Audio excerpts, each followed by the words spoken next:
there are things that you really have to think about the problem you're trying to solve. So people who think of turbulence close to onset of turbulence have an intuition is that if you have a tube and you get some container in which you get irregular or what's called turbulent movement of the fluid, is that viscosity is so strong in the beginning, it's almost making it regular, it's almost killing it. What it means in terms of these bases is that if the base elements are kinky, then diffusion just erases them.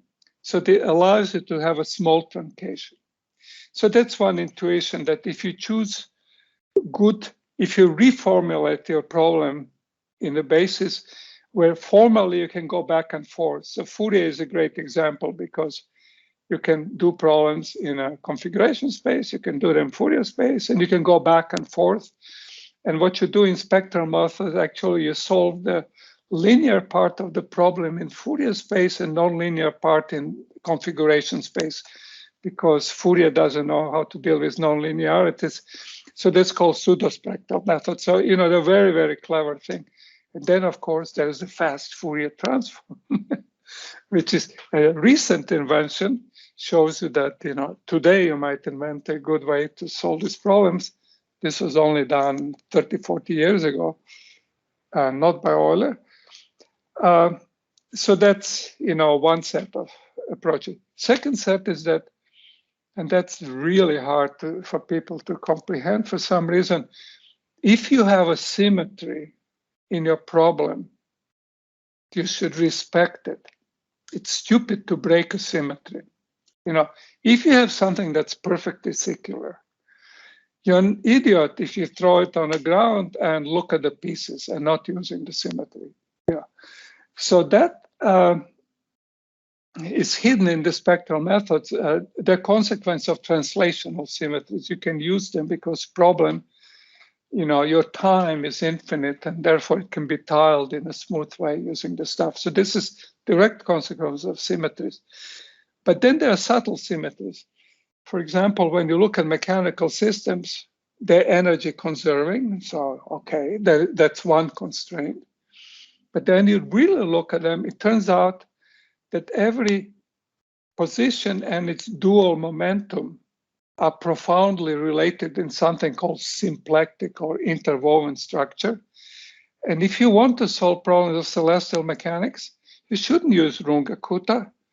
You should think about an integrator that respects symplectic symmetry.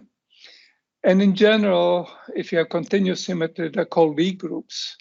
So you should construct integrators that build in the symmetry of the problem. So that means a good symplectic integral, when you look at celestial system, the energy doesn't change of the total system, it's just shoving it around. Also momenta, added, everything is that must be conserved is conserved. If you use Runge-Kutta, invariable, the system heats up or dies because the errors, even though the H cube, they're small errors, but you have lots of time. When you're looking at celestic, you care what's going to happen 1,000 years from now. These things start adding up, no matter how little they're in short term. So you must do that. And as I will do in the next lecture partially, when you look at things that are chaotic, the things that fall apart exponentially fast, this is all nonsense. All books teach you that you're supposed to integrate for a time. And they mention that your integral is meaningless after something called Yapun of time, which is very short time. So it means your computer, this Lorentz attractor simulation, has no relation, to the true trajectory of the system, etc. So then you have to rethink everything. And that's why I'll give a little bit more of this lecture before we go back to the things we're really supposed to learn in detail, which is bifurcations. We'll start that next week.